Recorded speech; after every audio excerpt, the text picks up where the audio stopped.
You are Locked On Warriors POSTCAST, part of Locked On Sports San Francisco on the Locked On Podcast Network. Your team every day. Yo, what's up, everyone, and welcome back to the Locked On Warriors POSTCAST. I'm your host, Eric Triple E Engel. You may know me as the former producer for the Murph and Mac show on KMBR. And what a night for the association, man. Klay Thompson made his return to Chase Center, but it was Stephen Curry who shined brightest as the Warriors topped the Mavs 120-117, and this one came right down to the wire. But the greatest closer in the NBA, Stephen Curry, scored the final 12 points for the Dubs in the final quarter of action, guiding them to a comeback win. Draymond Green's stellar defense in the paint down the stretch sparked the offensive eruption as the Warriors were able to hold down Luka Doncic and the Dallas Mavericks just enough to squeak out their ninth win of the season. And that is what the NBA is all about, man. This was such a fun night for Warriors basketball. We'll break it all down. But first, I want to thank all of you for watching us on the Locked On Sports San Francisco YouTube channel. Please, please, please, if you aren't already subscribed, hit that subscribe button right now. Thanks also for listening on the Locked On Warriors podcast feed, making us your first listen following these Dubs games. Make sure to check out the Locked On Warriors Daily Show for more in-depth coverage. And today's show is sponsored by FanDuel. You can start the season with a big return on FanDuel. New customers can place a $5 bet, and you'll get started with $150 in bonus bets if you win your first $5 bet. Just visit FanDuel.com to get started.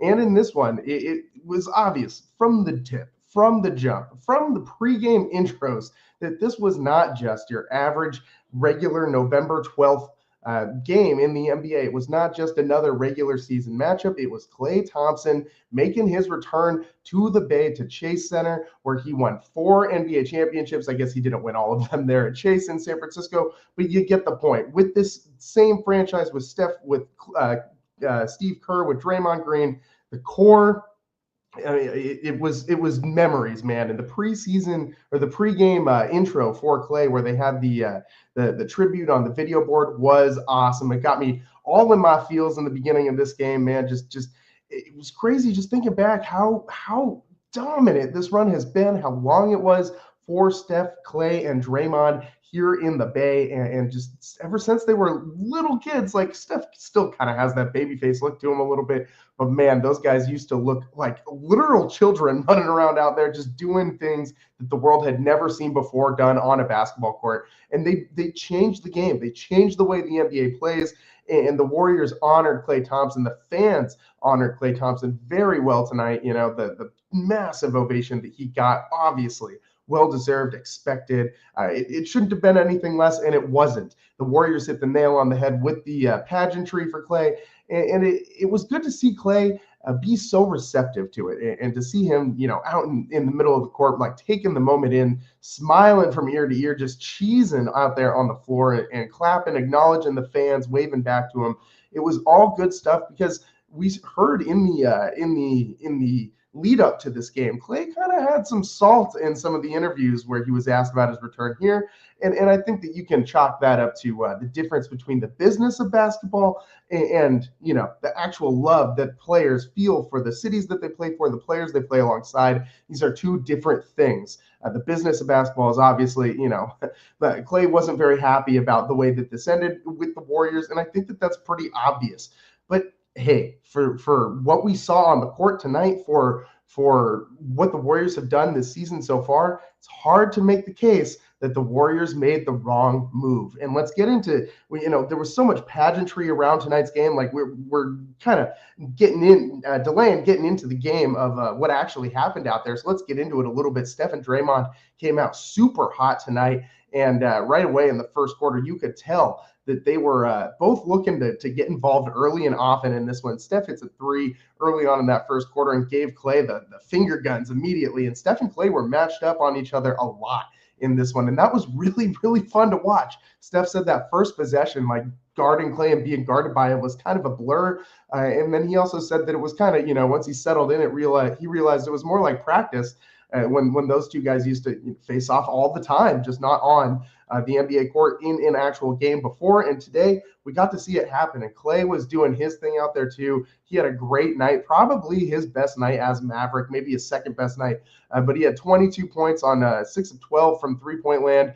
Klay dropping in 6 threes. In the first half, he was a little slow to get going, but he had 3 of them before the half to kind of get going.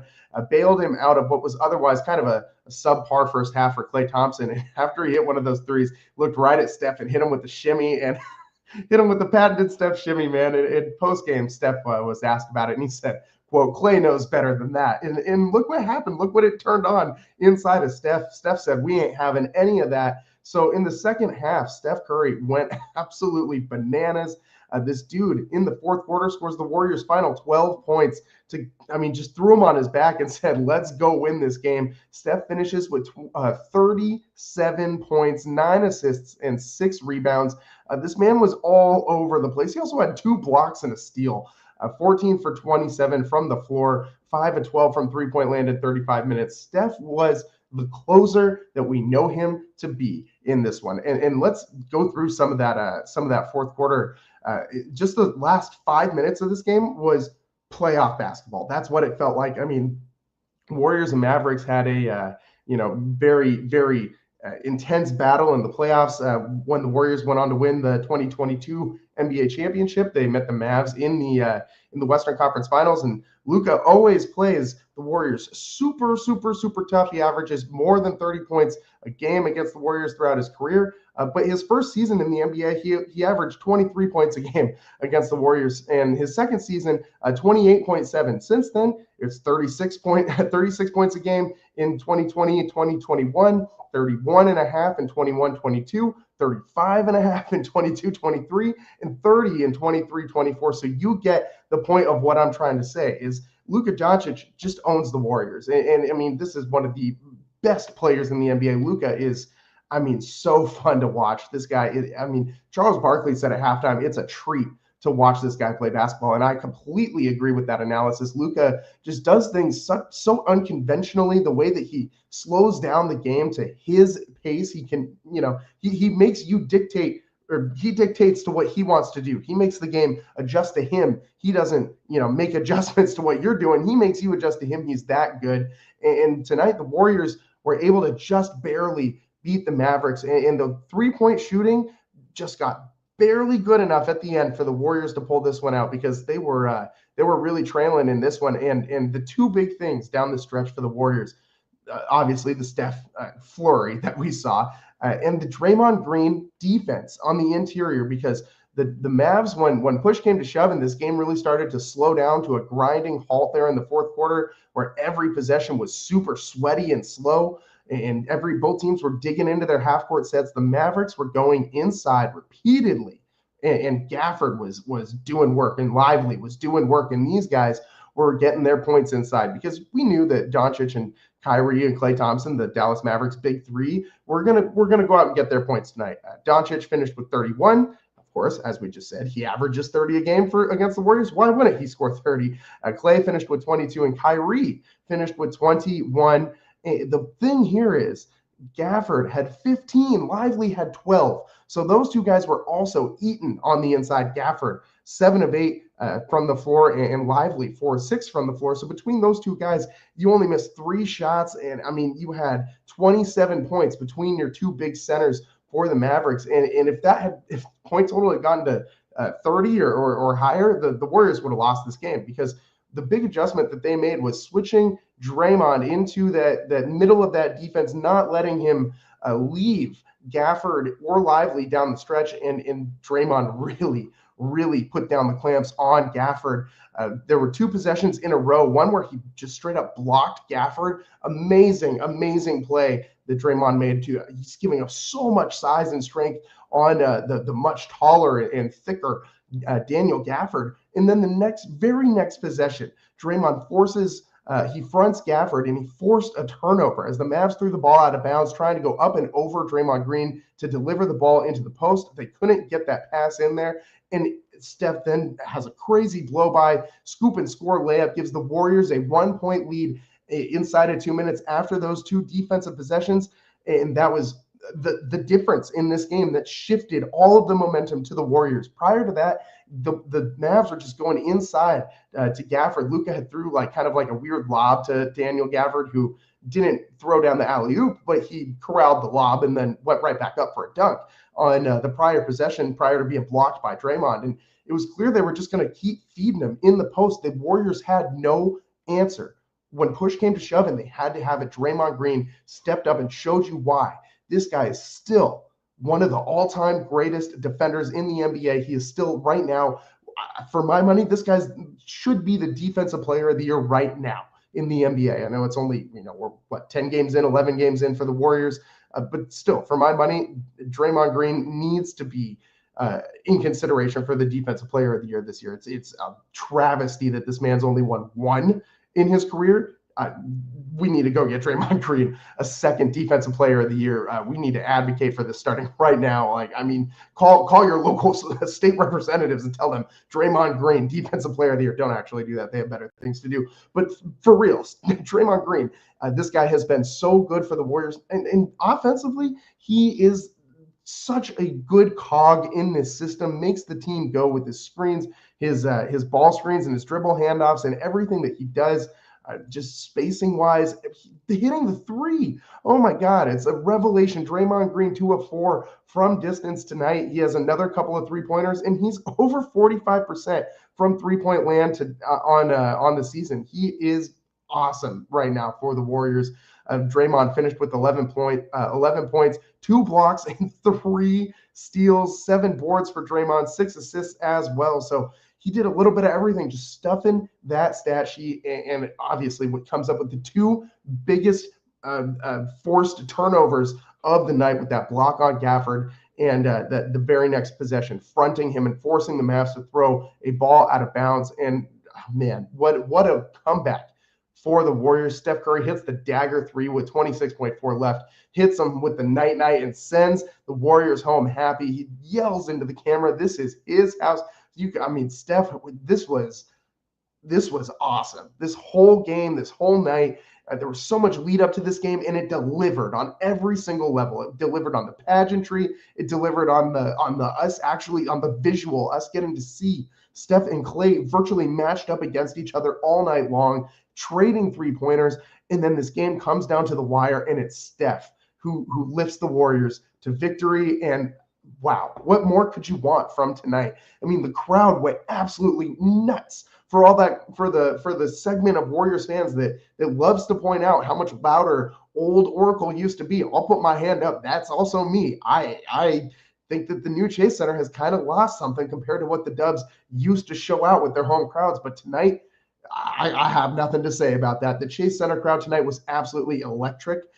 Delivered in every single aspect from what you wanted from the crowd. Like the acknowledgement that they had for Klay at the end of the game as well was super cool as he was walking off the court.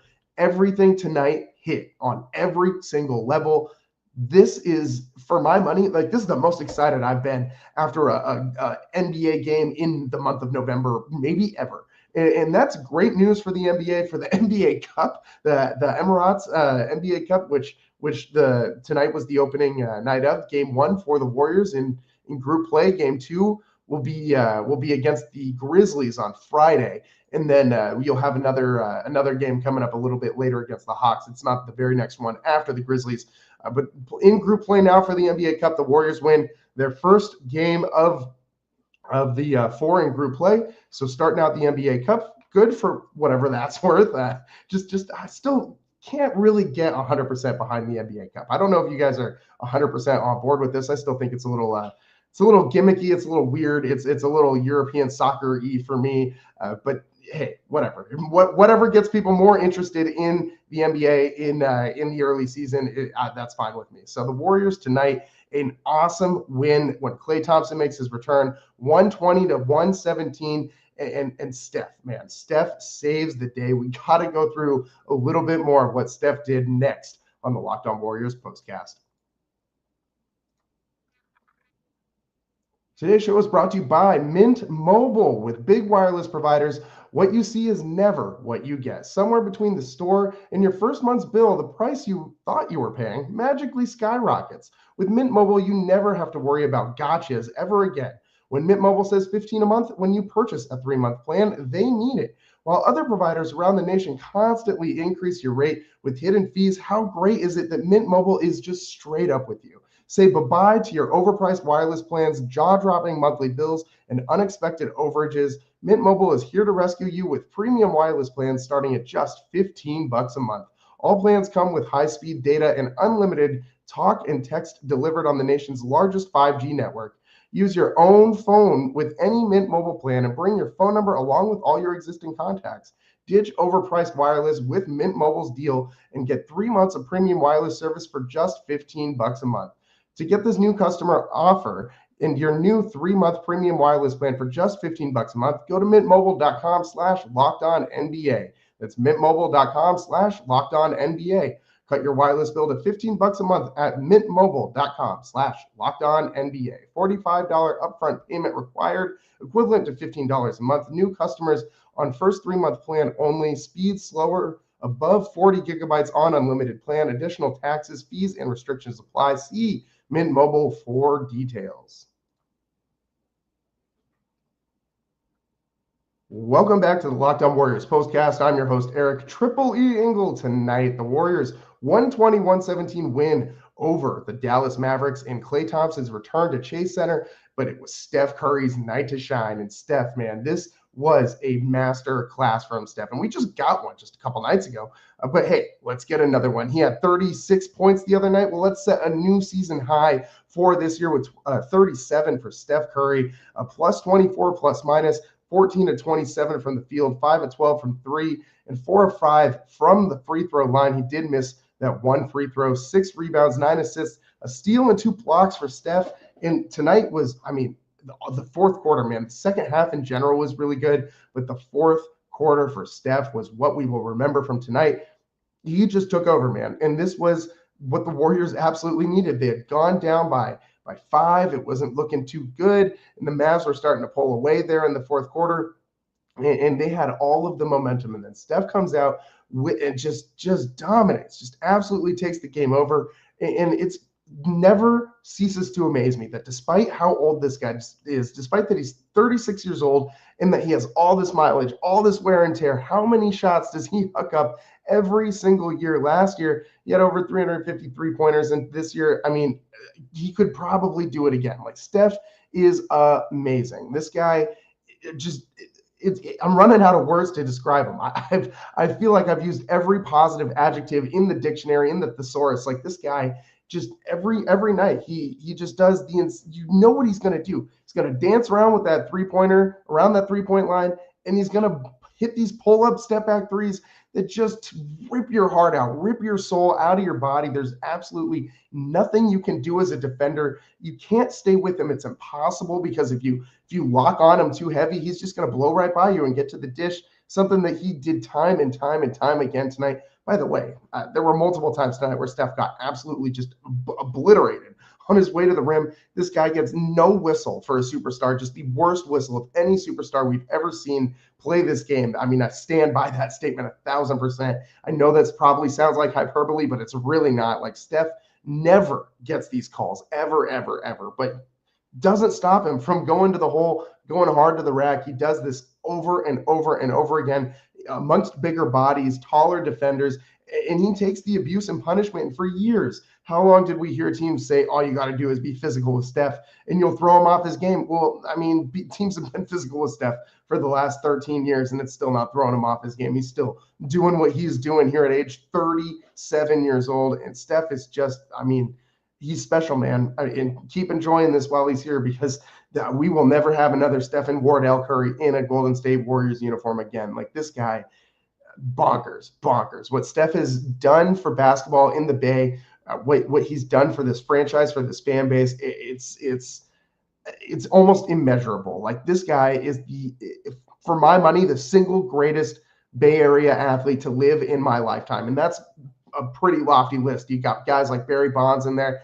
And for me, I'm still picking Steph. Like Steph, the 4-time champion, the guy who changed the way that the NBA as a whole plays the game of basketball. I mean, it changed how all the kids around the world, I mean, you aren't going up there and trying to dunk anymore. You're going up there and trying to shoot threes. Like growing up as a kid, you don't fantasize about dunking. You fantasize about the three-point shot. And that's because of Stephen Curry. He's completely revolutionized basketball, the most unselfish superstar in the world, the way he sets off-ball screens and just never stops running. It's Steph, a masterclass tonight. And I mean, the dagger three with 26.4 seconds hits the night. And coming into the fourth quarter, Steph was not shooting well from three. He was 3 of 10 coming into that fourth quarter. And then he hits those two massive threes. We also should mention our guy D'Anthony Melton hits a massive three that cut the lead down to 4 from 7 that right before the Steph flurry. And that was that can't be undersold of how big of a bucket that was for the Warriors in that moment. And D'Anthony Melton has been really solid for the Warriors again tonight. He got the start, 14 points, 4 assists, 4 rebounds. He had an offensive board as well, 2 of 6 from three-point land and 6 of 12 from the field, throwing a steal as well for D'Anthony Melton. This was a solid win for the Warriors. They're now 9-2 on the season. This team just keeps on winning. They just keep on rolling, and it's been so fun watching this team do what it does this year. The difference in this Warriors team without Klay Thompson, I mean, it was on display tonight, man. It really was. I mean, I think it's safe to say at this point, the Warriors made the right choice by moving on from Klay. And I mean, the pageantry, all of it was great to see tonight. But this game was not a game I think that Warriors are going to win with Klay on their roster. If he's, has to get his 10 to 15 shots that he had to get last year and sometimes pulled the e-brake on the Warriors rhythm, this team that they have right now can just flow and keep on rolling. So let's get into that next. Why the Warriors are better off without Klay and why tonight proved it. It hurts me to say, man, I love Klay Thompson with all my heart, but we got to call it like it is. And the Warriors right now are rolling without Klay Thompson. That and more next on the Locked On Warriors postcast. Today's show is sponsored by FanDuel. Get ready to tackle the NFL action with FanDuel, America's #1 sportsbook, because right now, new customers can bet $5 and get $150 in bonus bets if you win. The FanDuel Sportsbook app gives you everything you need to place live bets on the NFL all in one place. So when you get a hunch in the middle of the game, you can check out the latest stats, view live play-by-play, and so much more on the same page where you place your bets. Just visit FanDuel.com to join today. You'll get started with $150 in bonus bets if you win your first $5 bet. That's FanDuel.com. Never waste a hunch and make every moment more with FanDuel, an official sportsbook partner of the NFL.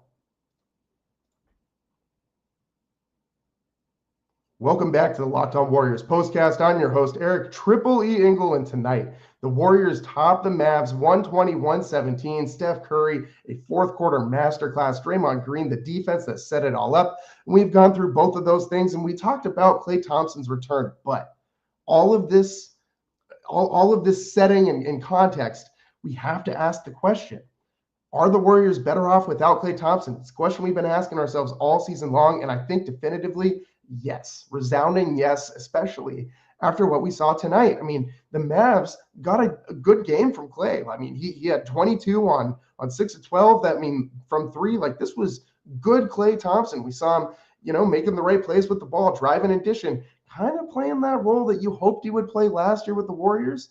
And he didn't always want to do that. He wanted to be the number 2 scoring option, didn't want to be the number 3 option, didn't always want to defer to other guys, and didn't want to, not chuck up threes. I mean, Klay seemed like at certain points last year, like he just needed to get those 3-point shots in. Like he would pull up on shots off the dribble that I have never in my life seen Klay Thompson take. I've never seen Klay Thompson dribble a basketball more than I saw him dribbling last year. And this was a far cry from what we used to see when he was Game 6 Klay, when he scored those 34 points in one quarter. Like Klay Thompson he became a guy that he's not last year. He tried to be a guy that he's not anymore at this point in his career. But with the Mavs, he fills this role perfectly, and it's the same damn role that the Warriors wanted him to play last year. And for whatever reason, whether you want to call it ego or whatever you want to call it, Klay Thompson did not want to play that role for the Warriors last year, and it hurt this team.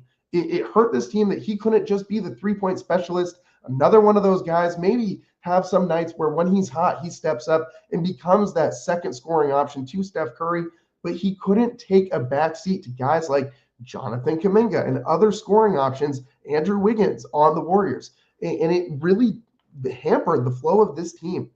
Without Klay Thompson on this team, you got Buddy Hield filling in this role. And tonight was a bad night from Buddy. Like, let's call it what it was. He was 2 of 8 from three-point land, minus 21, just 14 points off the bench.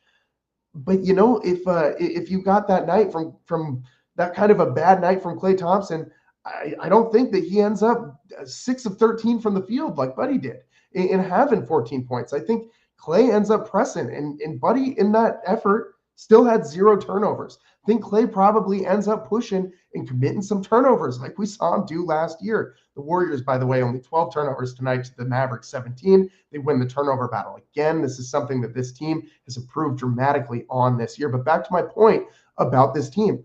If Klay wasn't working last year, there was no rhythm in the offense to like just fall to the next guy, to have someone else step up, because all the other options on the team were not used to having to step up or didn't really have the opportunities as much as they do on this squad. So you got Buddy Hield that isn't really working out. Okay, Jonathan Kuminga, you go get some buckets now. 16 points for Kuminga, 6 of 11 from the field, 2 of 5 from 3.